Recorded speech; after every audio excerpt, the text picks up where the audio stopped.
हिंदी में यूपीएससी की तैयारी से संबंधित प्रोग्राम्स को देखने के लिए सब्सक्राइब करें study IQIAS Hindi. A very very very warm hearted welcome to all of you. This side is Abhinav Kumar बोरे और आज मैं आपके समक्ष लेकर प्रस्तुत हूं यूपीएससी करंट अफेयर से रिलेटेड एक और इंपॉर्टेंट टॉपिक। क्या है ये टॉपिक?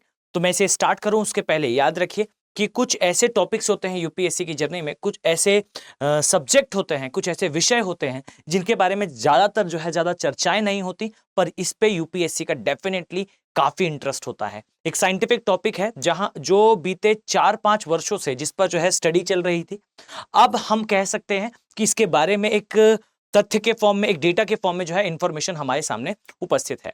क्या है ये इंफॉर्मेशन और क्या है ये फिनोमिना, आइए इसे समझते हैं। याद रखें कि आई थिंक आप सभी ने कभी ना कभी सुना होगा ग्लोबल वार्मिंग और क्लाइमेट चेंज के बारे में, और अगर मैं आप सभी से, इवन उन स्टूडेंट से जिनका जो है वो बेहतर तरीके से प्री कभी क्वालिफाई हुआ है या वो मेंस देने गए हैं या वो इंटरव्यू तक गए हैं, मैं अगर आपसे कहूं कि आप ध्यान से नोटिस करें तो आप पाएंगे कि सभी लोगों के आंसर्स में यानी कि उत्तर में एक मोनोटोनस मैनर दिखाई देगा। आप पाएंगे कि सामान्यतः जो बच्चा लिखता है कि what is global warming and climate change, यानी कि क्या है वैश्विक तापन और जलवायु परिवर्तन, तो उसमें यह बताया जाता है कि वास्तविकता में global warming climate change green house गैसों के उत्सर्जन के कारण होने वाली एक घटना है, एक स्थिति है जहां पृथ्वी का तापमान बढ़ता है। तो याद रखिए यही कारण है कि जीएस में स्टूडेंट्स के कभी भी इवन काफी अच्छे मार्क्स जो है वो अदर सब्जेक्ट में आने के बाद भी जीएस में मार्क्स कम होते हैं। उसका कारण यही होता है सतही तौर पर पढ़ना, सुपरफिशियली चीजों को समझना। याद रखें कि ग्लोबल वार्मिंग क्लाइमेट चेंज, अगर पृथ्वी का गर्म होना है तो पृथ्वी में ये फिनोमिना जो है वो बीते 4.3 बिलियन ईयर से हो रहा है, यानी कि ये एक नॉर्मल प्राकृतिक नेचुरल अकरिंग प्रोसेस है जहां पर पृथ्वी में जो है वो ग्लेशिएशन और डीग्लेशिएशन की साइकिल चलती है। याद रखिए कि ये सही आंसर नहीं है। वास्तविकता में ग्लोबल वार्मिंग क्लाइमेट चेंज क्या है? तो मानव के द्वारा, यानी कि एक एंथ्रोपोजेनिक प्रैक्टिस है, जो ग्रीन हाउस गैसों का उत्सर्जन होता है वो ग्लोबल हीटिंग को जब एक्सेलरेट कर देता है, यानी कि सामान्य तौर पर जो पृथ्वी का तापमान बढ़ना चाहिए उसकी दर को जब बढ़ा देता है, तब इसे ग्लोबल वार्मिंग कहा जाता है। यानी कि increase in rate of global heating is called global warming, अर्थात पृथ्वी के गर्म होने की दर में वृद्धि को वैश्विक तापन कहा जाता है। फाइन। अब इस चीज को अगर मैं आपको समझाऊं और क्या है नई स्टडी, तो इसके बारे में हम फोकस करते हैं। तो देखिए जहां मेरे पीछे आप इजीली समझ पाएंगे, एक डायग्राम के थ्रू मैंने बहुत सिंपल मैनर में समझाया है कि क्या होता है ग्लोबल वार्मिंग। तो पहले हम इसे समझते हैं कि एग्जैक्टली ग्लोबल वार्मिंग क्या है। तो ग्लोबल वार्मिंग का सामान्य सा अगर मैं आपको अर्थ समझाऊं तो याद रखिए कि यह है पृथ्वी, और पृथ्वी में जो है आपको इस प्रकार से दिखाई देगा कि यहां पर जो है वो महाद्वीप तथा महासागरों अर्थात कॉन्टिनेंट और आप कह सकते हैं कि महासागरीय क्षेत्रों का विकास हुआ है कुछ इस तरीके से। अब अगर हम कहें तो पृथ्वी में कुछ ऐसी गतिविधियां जिसके कारण गैसों का उत्सर्जन होता है, के कारण पृथ्वी का जब तापमान बढ़ेगा तो उसे जो है हम ग्लोबल वार्मिंग कहेंगे। लेकिन इसे समझने से पहले इसे देख लीजिए। याद रखना कि जैसे ही तापमान बढ़ेगा ग्रीन हाउस गैसेस बढ़ेंगी, तो सूर्य से आने वाला जो प्रकाश है वो पृथ्वी पर लॉक होगा, और ये जो लॉक होने वाला प्रकाश है, जो इस प्रकार से एक एनवेलप बनेगा पृथ्वी पर, ये सूर्य के प्रकाश को क्या कर लेगा, अपने अंदर जो है वो ब्लॉक कर लेगा, और ब्लॉक करने के पश्चात जो है वो पृथ्वी का तापमान बढ़ने लगेगा। जब तापमान बढ़ेगा, अब इसे जो है अपने माइंड पर सेटल डाउन कर लीजिए, मैं क्या आपसे एक्सप्लेन करने वाला हूं। याद रखिए तापमान बढ़ेगा, तापमान बढ़ने पर जो है वो ग्लेशियर्स पिघलेंगे, ग्लेशियर्स का पानी जो है वो सागरों में आएगा, सागरों का स्तर बढ़ेगा, और यहां पर स्टार्ट होगा ओशन एसिडिफिकेशन, अर्थात सागरों का लवणीय से आप पाएंगे अम्लीय होना। क्यों अम्लीय होना? क्योंकि सागरों का स्तर बढ़ने पर वो जीव जो फुटिक जोन में रहते हैं, मैं पढ़ा चुका हूं क्या होता है फुटिक जोन, वो फुटिक जोन में रहने वाले जीवों की मृत्यु होना स्टार्ट होगी, उनकी बॉडीज जो है वो डिकम्पोज होंगी, अपघटित होंगी, और इनके अपघटन से कार्बन डाइऑक्साइड का उत्सर्जन होगा। यानी कि वो सागर जो हवा के चलने पर हवा के अंदर की कार्बन डाइऑक्साइड को एब्जॉर्ब कर लेते हैं, और सागर के अंदर से निकलने वाली, सागर से बाहर जाने वाली हवाएं जिनमें कार्बन डाइऑक्साइड का स्तर कम होता है, अब ये सागर जो है कार्बन सोर्स बनना स्टार्ट होंगे, यहां से भी कार्बन डाइऑक्साइड का उत्सर्जन स्टार्ट होगा, और इसे कहते हैं बेसिकली एक साइकिल। ये एक डेथ साइकिल है जो चलना स्टार्ट होगी सागरों से, यानी कि सागरों का स्तर बढ़ने पर वो सागर जो कार्बन डाइऑक्साइड एब्जॉर्ब करते हैं वो कार्बन डाइऑक्साइड निकालना स्टार्ट करेंगे। अब ये एक इफेक्ट हुआ। अब देखिएगा अगर सागरीय स्तर बढ़ता है तो इससे जो है वो औद्योगिक क्षेत्र जो नदी किनारे हैं, याद रखिए बहुत महत्वपूर्ण बंदरगाह है, ये सारे पानी के अंदर जाएंगे। देश जो है वो सबमर्ज होना स्टार्ट होंगे। आप सभी ने मालदीव्स के बारे में सुना होगा, आप सभी ने जो है मॉरिशस के बारे में सुना होगा। ये देश जो है 2060-70 तक पानी के अंदर चले जाएंगे, इस प्रकार की घटना दिखाई देगी। इसी तरीके से याद रखिए कि सी लेवल राइज, इसी के साथ एक्सट्रीम वेदर कंडीशंस। अब मैं आपसे कहूं तो साइक्लोन अर्थात चक्रवातों का निर्माण किस स्थान पर होता है, जहां सागरीय क्षेत्र पे तापमान जो है वो 27 डिग्री सेल्सियस से ज्यादा हो, और ये ग्लोबल वार्मिंग क्लाइमेट चेंज जो है उसे 27 डिग्री इजिली अचीव करा देता है। एक्सट्रीम वेदर कंडीशंस बनेंगी। साथ ही जो वाइल्ड लाइफ है, अब सामान्य सी बात है, जो वाइल्ड लाइफ है वो एक प्रकार के तापमान में रहने के लिए इवॉल्व हुई है, उद्विकास हुआ है, उसका भी लॉस होना स्टार्ट होगा। सोशल इंपैक्ट क्या आता है, तो मैं किसी दिन डिटेल में इसके बारे में चर्चा करूंगा कि एग्जैक्टली सोशल इंपैक्ट क्या है। लेकिन मैं कहूं तो मास लेवल पे लोगों का माइग्रेशन होगा। एक टर्म आज से 2 साल पहले कॉइन करा था जिसे कहा गया था क्लाइमेटिक रेफ्यूजीज, अर्थात वो लोग जो क्लाइमेट चेंज होने के कारण या फिर वेदर कंडीशन बदलने के कारण, मौसमी घटनाओं के परिवर्तन के कारण क्षेत्र को कुछ समय के लिए छोड़कर चले जाते हैं। एग्जाम्पल आपको दिल्ली का दिखाई देगा। आज से 2 साल पहले दिल्ली के लिए शब्द कहा गया था, जब जो लोग थे वो दिल्ली को छोड़कर विंटर सीजन में किसी और स्थान पर जो है वो रहकर वर्क फ्रॉम होम लेकर या छुट्टियां लेकर दिल्ली छोड़ दिया करते थे। कारण था दिल्ली का प्रदूषण, जिसने कॉज करा था क्लाइमेटिक रेफ्यूजीज को। अब ये सारी जो चीजें हैं ये कुल मिलाकर ग्लोबल वार्मिंग कहलाती है। ये है बेसिकली वैश्विक तापन के प्रभाव। अब हम जानेंगे एक नई स्टडी के बारे में जो बीते कुछ वर्षों से जो है वो न्यूज में रही थी। मैं इसे स्टार्ट करूं उसके पहले आप सभी के लिए एक इंपॉर्टेंट अनाउंसमेंट है, एक इंपॉर्टेंट जानकारी है। याद रखिए कि अगर आप इसी मैनर में जो है वो अपनी तैयारी को प्ले करना चाहते हैं तो आपके लिए जो है वो P2I बैचेस स्टार्ट होने वाले हैं 23 नवंबर से। ये मॉर्निंग बैच होगा 8 AM का, और ये जो बैच होगा ये बैच आपके लिए यूपीएससी की जर्नी में गेम चेंजर थिंग प्रूफ होगा। ये याद रखिएगा कि जिस समय आपका प्री आएगा उसके प्रायर ये जो आपकी क्लासेस हैं ये चल रही हैं, इसके पैरेलल में आपकी एक और क्लास स्टार्ट होगी विच इज SIP की क्लासेस, यानी कि सक्सेस इन प्रीलिम्स की क्लासेस। ये क्लासेस एक्स्ट्रा होंगी, आपके प्री के पहले उन सभी टॉपिक्स को कवर कराया जाएगा जो टॉपिक्स आपके लिए यूपीएससी की जर्नी में इसेंशियल है, इंपॉर्टेंट है। साथ ही इसके साथ आप जब प्री क्वालिफाई करेंगे तब आप मेंस रेसिडेंशियल प्रोग्राम का जो है वो फायदा उठा पाएंगे, यानी कि स्टडी IQ अपने खर्चे पर आपको इस स्थान पर बुलाकर पूरी तैयारी कराएगा, आपके मेंस को रॉक सॉलिड और क्रिस्टल क्लियर बनाएगा। साथ ही यह याद रखिए कि इसके पश्चात ये एक जो है आपके पास प्रोग्राम होगा जो हिंदी मीडियम के स्टूडेंट हैं खासकर उनके लिए। याद रखें कि करंट अफेयर एक इंपॉर्टेंट डायमेंशन है और आपको करंट अफेयर के लिए फर्दर कहीं परेशान नहीं होना पड़ेगा। आपके पास जो है करंट अफेयर प्रोग्राम के माध्यम से डेली की करंट अफेयर की क्लासेस अपलोड होंगी और ये आप रोजाना इसका रिवीजन और इसको बेहतर तरीके से कंसोलिडेट कर पाएंगे।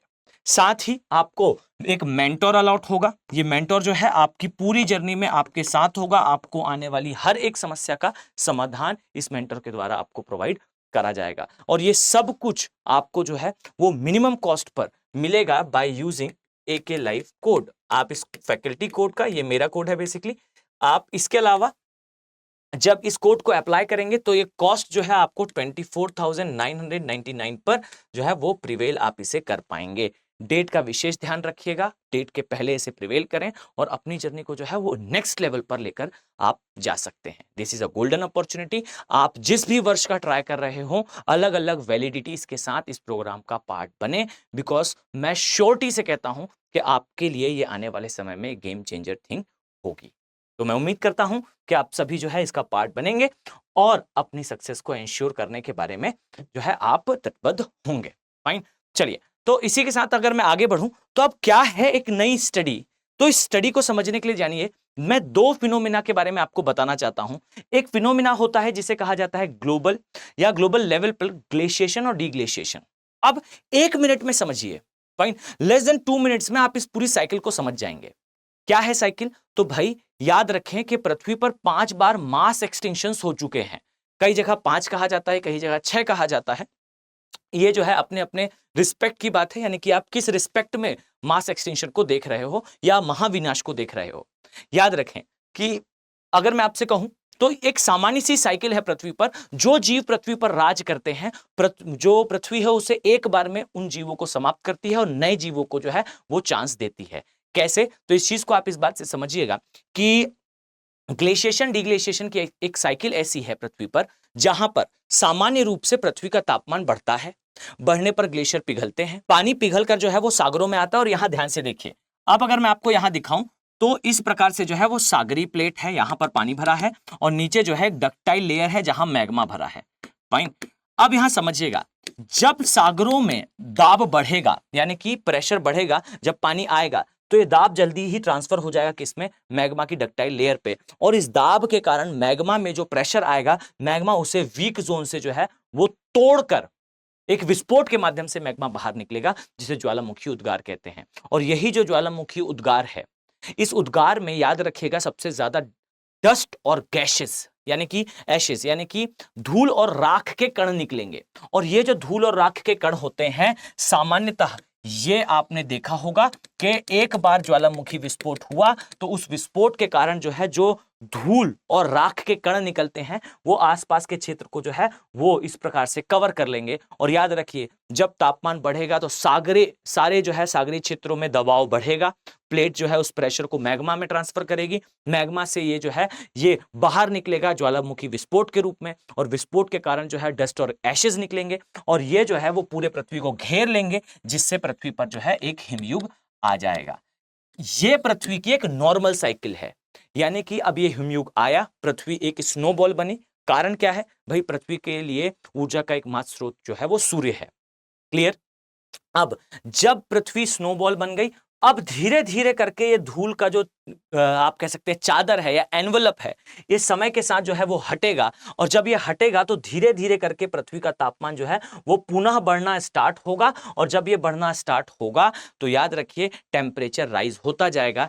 एक हिमयुग से, ये एक हिमयुग है, आप कह लीजिए आइस एज है, इस आइस एज से चलते हुए आप पाएंगे कि धीरे धीरे करके तापमान या मैं कहूं टेम्परेचर ये इंक्रीज होता जाएगा, बढ़ता जाएगा और एक सीमा ऐसी आएगी जब पुनः जो है वो हिमयुग आ जाएगा या आइस एज आ जाएगी। और इसी हिमयुग और एक हिमयुग और दूसरे हिमयुग के बीच का समय अंतराल कहलाता है अंतरा हिमयुग या इंटरग्लेशिएशन का पीरियड। और इंटरग्लेशिएशन के पीरियड में ही एक प्रजाति जो है वो पृथ्वी पर राज करती है और उसके पश्चात जो है वो समाप्त हो जाती है। तो इस एक चीज को बेहतर तरीके से अपने माइंड पर सेटल डाउन कर ले कि एक ग्लेशिएशन और डिग्लेशिएशन की साइकिल है और इस साइकिल के बीच में जो है अलग अलग समय पर अलग अलग जीव आए। अब याद रखें, एक समय पर डायनासोर ने पृथ्वी पर राज करा और हमसे बहुत लंबे समय तक राज करा, बट फिर भी समाप्त वो हुआ। कैसे? तो भाई न्यूक्लियर आप कह लीजिए, इस एक सिद्धांत होता है जहां पर मीटियोर्स की बॉम्बार्डिंग हुई, ऐसा कहा जाता है। लेकिन मीटियोर की बॉम्बार्डिंग ऐसा नहीं था कि डायनासोर रास्ते से जा रहा था और ऊपर वाले ने एक मीटियोर फेंका और डायनासोर को लगा और वो समाप्त हो गया। मीटियोर की बॉम्बार्डिंग जो है ध्रुवीय क्षेत्रों में हुई थी, जिससे पृथ्वी अनस्टेबल हुई और अनस्टेबल होने के पश्चात मैग्मा का जो है इरप्शन हुआ और उस इरप्शन के कारण उस जो है वो विस्फोट के कारण पृथ्वी पर हिमयुग आया और ठंडे रक्त के जीव अर्थात रेप्टाइल समाप्त हुए। अब ये जो साइकिल है ना, इस साइकिल को हम एक्सेलरेट कर देते हैं, ये हमारे लिए इंपॉर्टेंट है। क्लियर?